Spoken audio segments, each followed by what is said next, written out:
రేవంత్ రెడ్డి బహిరంగ లేఖ రాశారు. మాజీ మంత్రి హరీష్ రావు తెలంగాణ జల హక్కులను కాపాడడంలో కాంగ్రెస్ ప్రభుత్వం పూర్తిగా విఫలమైందన్నారు. ప్రభుత్వ నిర్లక్ష్యంతో జల హక్కులు ప్రమాదంలోకి నెట్టారంటూ లేఖలో ప్రస్తావించారు హరీష్ రావు. కృష్ణా జలాల వినియోగంలో తెలంగాణ స్థాయి కనిష్టానికి పడిపోయిందన్నారు. కృష్ణా జలాల్లో ఏపీ 74% వినియోగిస్తే తెలంగాణను కేవలం 25% పరిమితం చేశారంటూ ఆరోపించారు. రైతులు, తాగునీటి, పరిశ్రమల భవిష్యత్తును ప్రమాదంలో పడేశారన్న హరీష్ రైతు డిస్కంల ప్రతిపాదనను వెంటనే ఉపసంహరించుకోవాలని డిమాండ్ చేశారు. తెలంగాణ భవిష్యత్తు ప్రశ్నార్థకంగా మారకుండా చూడాలని లేఖలో పేర్కొన్నారు. 5 పాయింట్లతో సీఎం రేవంత్ రెడ్డికి లేఖ రాశారు హరీష్ రావు.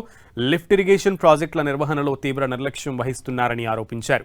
కాళేశ్వరం, గాయత్రి పంపింగ్ స్టేషన్తో పాటు దేవాదుల లిఫ్ట్ ఇరిగేషన్ ప్రాజెక్టుల్లోని భారీ మోటార్లను ఉద్దేశపూర్వకంగా పదే పదే ఆన్ ఆఫ్ చేయడం వల్ల దెబ్బతిన్నాయని అన్నారు హరీష్ రావు. ఇక ప్రాజెక్టులను బలహీనపరిచి ఆ నెపాన్ని గత బీఆర్ఎస్ ప్రభుత్వంపై మోపే ప్రయత్నం జరుగుతుందనే అనుమానం కలుగుతోందన్నారు. సోలార్ విద్యుత్ అందుబాటులో ఉండే పగటి వేళల్లోనే లిఫ్ట్ ఇరిగేషన్ పంపులు నడపాలని ట్రాన్స్కో సూచించడం వల్ల భారీ పంపులను తరచూ స్టార్ట్ స్టాప్ చేయాల్సిన పరిస్థితి ఏర్పడుతుందన్నారు.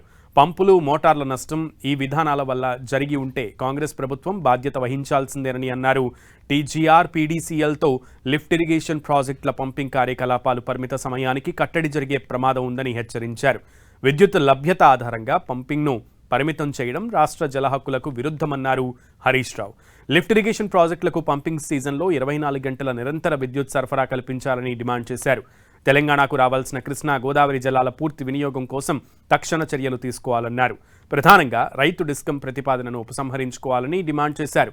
కాళేశ్వరం, దేవాదుల తదితర ప్రాజెక్టుల నిర్వహణ, ఆధునీకరణకు తగిన బడ్జెట్ కేటాయించాలని హరీష్ రావు సూచించారు.